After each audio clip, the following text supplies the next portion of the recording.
Bonjour chers compatriotes, je m'appelle Dominique Désiré Hérénon. Je suis centrafricain. Je suis né à Boire en 1976 et je suis de père et de mère centrafricains. Mon père est originaire de Luampende. Ma mère elle est Banda. Et je suis né à Boire, en terre de la Nana Mambéré. J'ai grandi un peu dans la Nana Mambéré. Ensuite, suite aux événements dramatiques de 1976 jusqu'à 1979, avec ce qui s'était passé sous l'empire Jean Bédel Bokassa, mon papa qui était à l'époque comptable à la mairie de Boire, était obligé de s'exiler avec maman et mes frères et sœurs. Et c'est comme ça que je m'étais retrouvé à passer une bonne partie de mon enfance en terre camerounaise, précisément à Garoua, où j'ai fait mes études primaires. Et ensuite, j'ai été admis à étudier au petit séminaire Saint-Paul de Guidère, où j'ai fait mes classes de 6e, 5e, 4e. Et ensuite, je suis revenu à Boire, sur conseil de ma grande sœur Léonie, qui vit aujourd'hui à Boire. Et je suis revenu en terre centrafricaine, à Boire. Et là, j'ai fréquenté le lycée et la classe de 3e, la classe de seconde. Et par après, les prêtres de Boire, les prêtres capucins, m'ont envoyé à nouveau au séminaire, mais cette fois-ci au Télé au Cameroun, au séminaire des Saints Apôtres.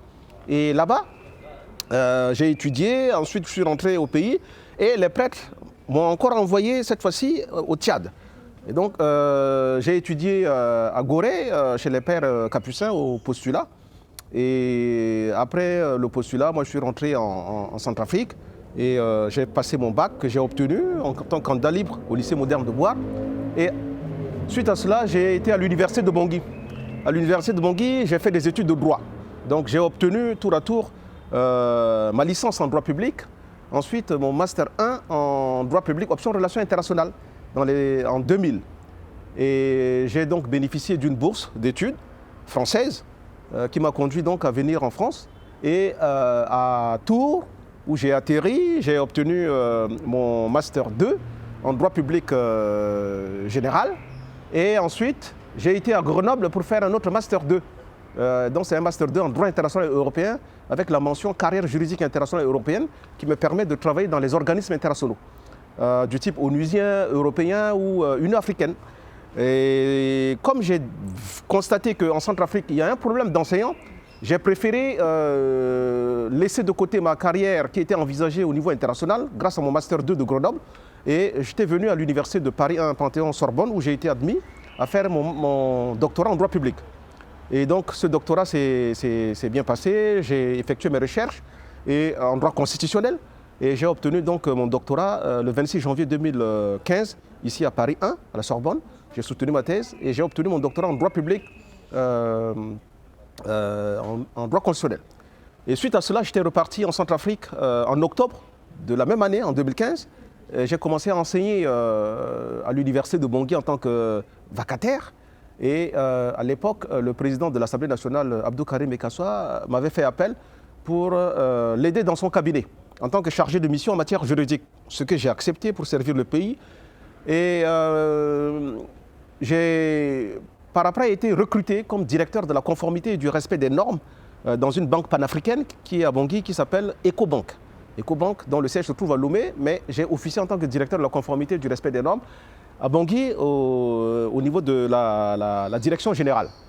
Et pendant que j'étais en fonction et j'étais en mission à Libreville, le président de la République, Faustin Archange Touadéra, m'avait fait appel en me nommant ministre, directeur de cabinet du Premier ministre Firmin Gribada.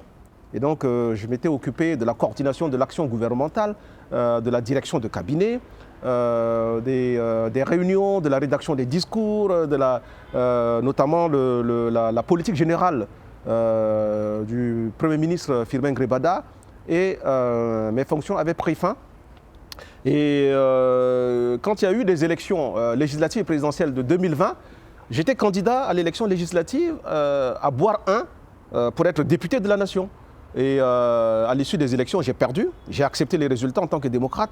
Et en juillet le 25 juillet 2021, j'ai créé un parti politique qui s'appelle la Marche pour la démocratie et le salut du peuple. Ceci m'amène donc à vous décliner en quelque sorte l'origine de mon engagement politique et l'objet de mon engagement politique. Mes chers compatriotes, la situation de notre pays est très très grave. Aujourd'hui, nous assistons sur le plan démocratique à un grand recul. Sur le plan de l'état de droit, nous assistons à un grand recul. En ce qui concerne la bonne gouvernance, nous assistons à un grand recul. La démocratie qui a été chèrement conquise et acquise en 1993, grâce à certains hommes politiques centrafricains, au premier rang desquels il y avait Ange Félix Patassé. Et il faut aussi saluer le courage de l'ancien président, paix à son âme, André Kolimba, qui avait perdu les élections en 1993 et qui a accepté le verdict des urnes pour se retirer du pouvoir. Aujourd'hui, nous constatons que la démocratie est en net recul par la situation que nous constatons aujourd'hui avec un climat politique très tendu, avec un climat politique, je dirais, violent.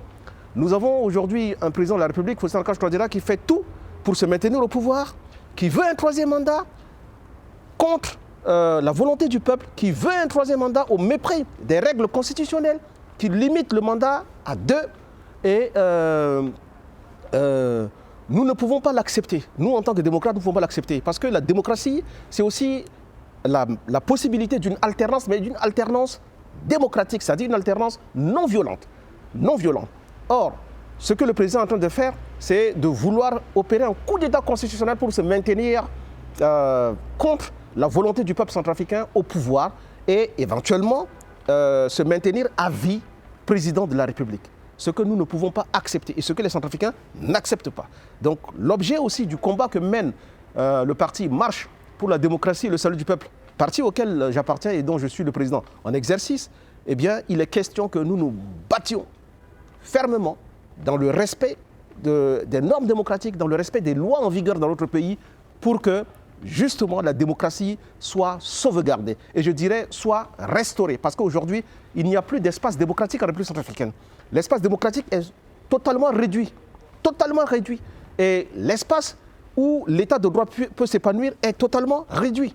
Et donc nous nous battons aujourd'hui, mes chers compatriotes, pour que la démocratie soit restaurée, pour que l'état de droit soit restauré et nous nous battons également pour que l'économie centrafricaine qui est complètement déstructurée puisse être relancée à travers les secteurs productifs que sont l'agriculture, l'élevage, les forêts, les mines, à travers le tourisme. Donc nous allons travailler pour que justement l'économie centrafricaine puisse être relancée au profit des Centrafricains car sans une bonne économie, eh bien, les conditions de vie de nos compatriotes, de nous tous, ne seront pas bonnes. Donc nous nous battons pour relancer l'économie. Relancer l'économie pourquoi? Pour développer, améliorer les conditions de vie de nos compatriotes et puis accroître aussi les richesses dans le pays, accroître les richesses. Et ça passe par l'agriculture, ça passe par l'élevage, comme je le disais à l'instant. Enfin, mes chers compatriotes, nous allons nous battre pour restaurer de meilleures relations, restaurer des meilleures relations avec les pays frères, avec les pays amis. Ils sont nombreux. Il y a la France, il y a les États-Unis, il y a le Japon, il y a l'Allemagne, il y a des pays africains. Nous allons nous battre pour restaurer un meilleur partenariat avec la Banque mondiale, le FMI, avec la BAD, avec les institutions de la sous-région, la CEMAC, etc. Et nous allons restaurer aussi des relations de bon voisinage avec tous les pays environnants.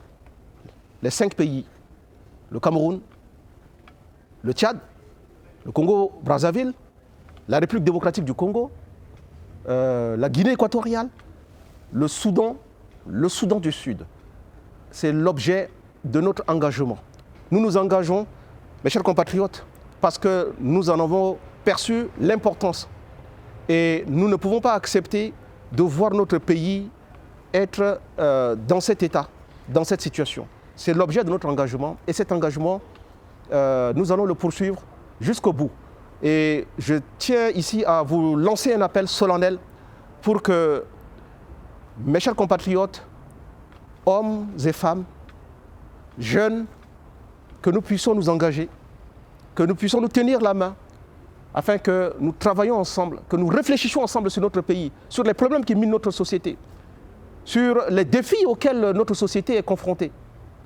Que nous réfléchissions ensemble, que nous trouvions des solutions ensemble, que nous les appliquions ensemble, que nous avancions ensemble pour sortir notre pays de l'ornière et faire en sorte que la République centrafricaine retrouve toute sa place et tout son rôle dans le concert des nations africaines, des nations de la sous-région et des nations, des grandes nations de ce monde. Oui, cela est possible.